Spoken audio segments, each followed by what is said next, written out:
अरे पाकिस्तान का नाम लोगों खड़े खड़े देशद्रोह का तमगा लगा देंगे, ऐसी सरकार चल रही है। यहाँ ऐसी सरकार चल रही है। ये पूछना चाहते हैं कि एक MP 5 पेंशन ले रहा है, एक MLA 5 पेंशन ले रहा है, CM बनता है, PM बनता है, उसकी 1 लाख रुपए पेंशन है। सैनिक 10 रुपए देने के लिए सरकार को क्यों तकलीफ है? अरे मेरे भाई, मेरे एक चीज बताओ, जिस आदमी को सरकारी नौकरी में 60 साल के बाद नकारा घोषित कर देते हैं तो 72 साल वाला देश चलाता है।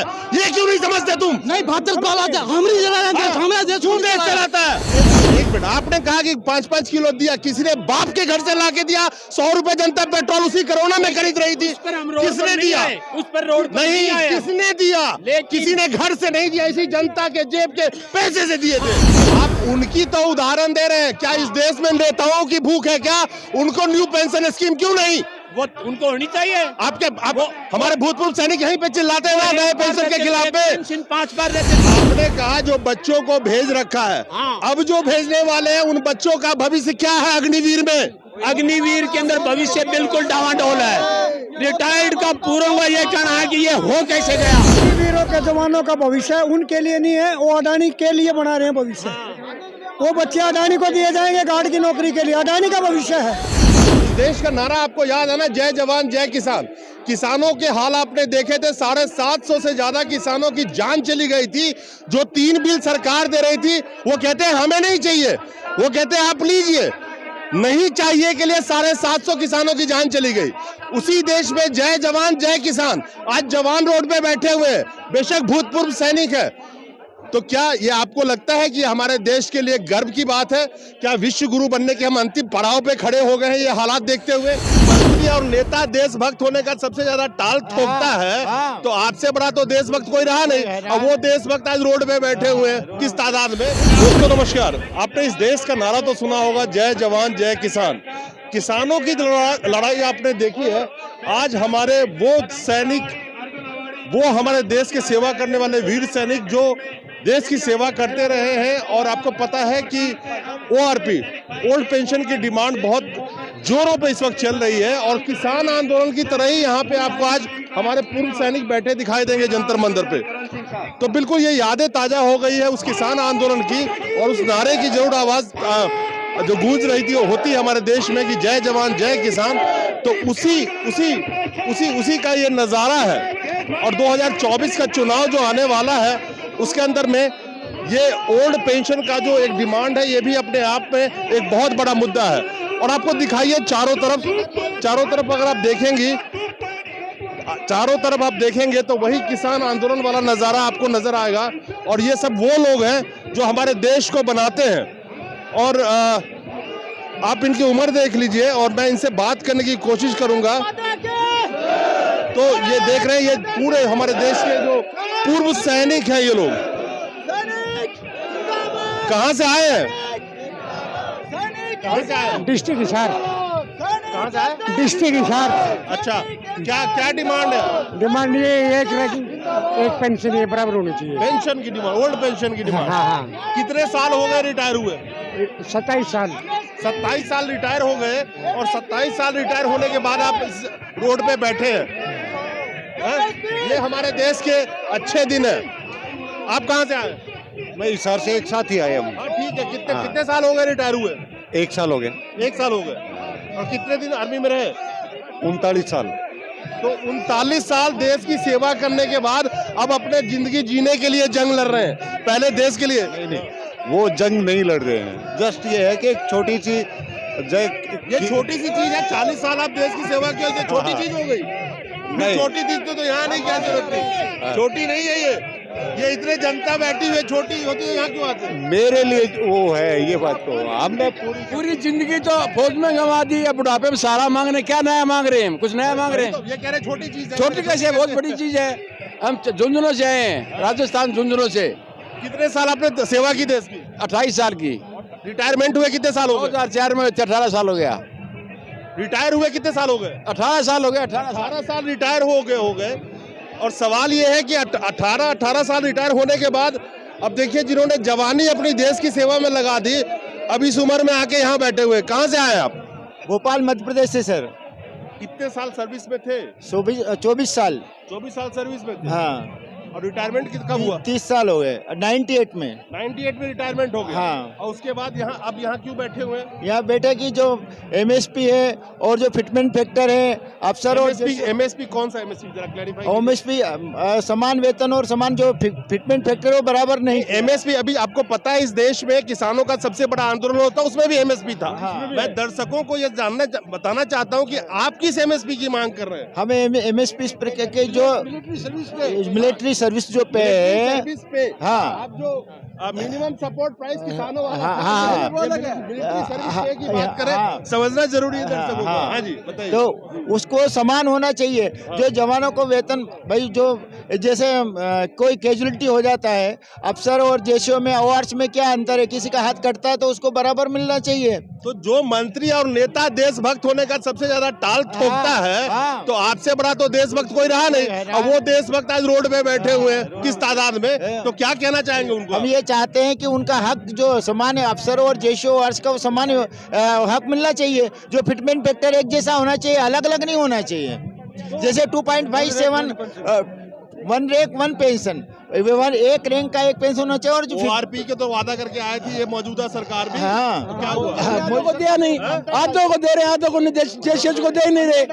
जैसे नायब सूबेदार ऑर्डिनरी कैप्टन लेफ्टिनेंट इनको कुछ नहीं दे रहे, इनको टेबल से निकाल दिया, इनको टेबल से निकाल दिया, टेबल में नहीं है हमारा नाम। तो मुझे ये समझाइए, मैं समझना चाहता हूँ लोगों को पता चले। आपने कहा कि मिलिट्री सर्विस पेंशन एमएसपी की आप बात कर रहे हैं, इसी में बहुत सारे सैनिक ऐसे हैं जो रिटायर्ड हैं, वो न्यू पेंशन और ओल्ड पेंशन में उलझे हुए हैं। तो ये बताइए कि आखिर पेंशन नहीं है, ये मिलिट्री सर्विस पे है। मिलिट्री सर्विस पे ओके। अच्छा, दूसरी बात यह है सर, जो फिटमेंट फैक्टर है ओआरस और जेसीओ का फिटमेंट फैक्टर 2.57 से दिया और अफसरों का 2.91 से दिया है। ये अंतर है, इस अंतर को बराबर इनसे समझने की कोशिश करो। मिलिट्री सर्विस पे जरा एक मिनट, ये एमएसपी की डिमांड क्या है? मिलिट्री सर्विस पे जिसे लोग बोल रहे हैं, क्या है ये? मिलिट्री सर्विस पे की हमारी डिमांड ये है कि जी जो हमारे सैनिक हैं जेसीओ साहब तक, उनको सिर्फ 5200 रुपया मिलिट्री सर्विस पे इस टाइम मिल रही है और अफसर के लिए 15,500 रुपया है। क्यों? ज़्यादा जोखिम वाली ड्यूटी हमारा एक सिपाही करता है, उसके बाद में हवलदार करता है। जो हवलदार जो कि हमारी रीढ़ की हड्डी होता है, इस फौज को चलाने वाला हवलदार होता है। उसके बाद जेसीओ होते हैं जो आगे रहते, फ्रंट में रहते, उनके लिए 5200, और एक अफसर जो पीछे रहता है उसके लिए 15,500। एमएनएस नर्स जो कि सिर्फ हॉस्पिटल में रहती है उसके लिए 10,500 है। उनका तो कोई रोल ही नहीं है। असली हक है ये हमारे एक सिपाही का, हमारे एक हवलदार का, हमारे एक जेसीओ का। कितने साल हो गए आपको रिटायरमेंट हुए? मेरे को 17 ईयर हो गए हैं, 28 साल। तो मुझे बताइए, कोई 30 साल, कोई 17 साल, कोई 20 साल रिटायरमेंट के बाद में आज कितने दुर्भाग्य की बात है इस देश के लिए कि हमारे पूर्व सैनिक रोड पे चिल्ला रहे हैं। मैं तो इसको बहुत शर्मनाक मानता हूँ। तो बिल्कुल आखिर वन रैंक वन पेंशन का वादा हो, सेना को फैसिलिटी की बात हो, वो सब वादे कहाँ हैं आज के वक्त में? वन रैंक वन पेंशन में भी हमारे को हमारे अधिकारियों की वजह से बहुत कम, सिर्फ जवानों को थोड़ा सा बेनिफिट हुआ है। जेसीओज और बाकी जो ऑनरी रैंक थे उनको एक पैसे का भी फायदा नहीं हुआ, बल्कि उनका और कम करने पे विचार ये गवर्नमेंट कर रही है। इस देश का नारा आपको याद है ना? इस देश का नारा आपको याद है ना? जय जवान जय किसान। किसानों के हाल आपने देखे थे, 750 से ज्यादा किसानों की जान चली गई थी। जो 3 बिल सरकार दे रही थी वो कहते हैं हमें नहीं चाहिए, वो कहते हैं आप लीजिए। नहीं चाहिए के लिए 750 किसानों की जान चली गई। उसी देश में जय जवान जय किसान, आज जवान रोड पे बैठे हुए हैं, बेशक भूतपूर्व सैनिक है। तो क्या ये आपको लगता है कि हमारे देश के लिए गर्व की बात है? क्या विश्व गुरु बनने के हम अंतिम पड़ाव पे खड़े हो गए हैं ये हालात देखते हुए? खैर, कहाँ से आए आप? मैं झुंझुनू राजस्थान। कितने साल आपने सर्विस करी? 32 साल।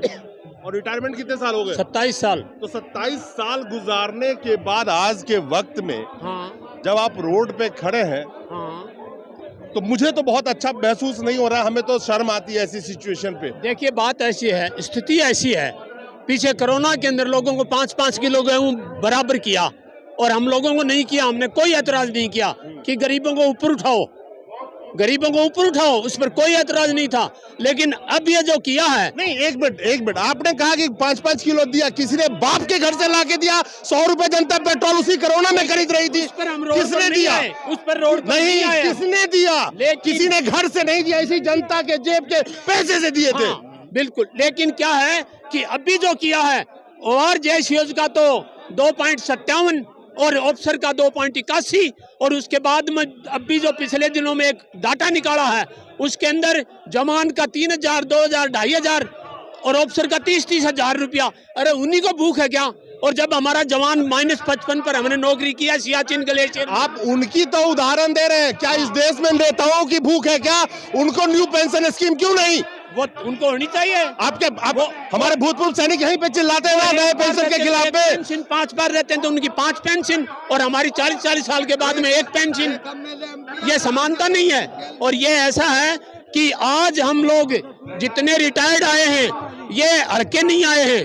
हम ही ने हमारे बच्चों को तैयार करके और वहां पर बॉर्डर पे भेज रखा है। वो बच्चे जाबाज हैं। और वो बात है मेरे पास तो कि मोदी जी धूप में निकलो, जरा चश्मा हटाकर तो देखो। मोदी जी धूप में निकलो, जरा चश्मा हटाकर तो देखो।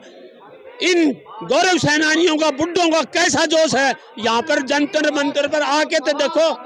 आपने कहा जो बच्चों को भेज रखा है, हाँ। अब जो भेजने वाले हैं उन बच्चों का भविष्य क्या है अग्निवीर में?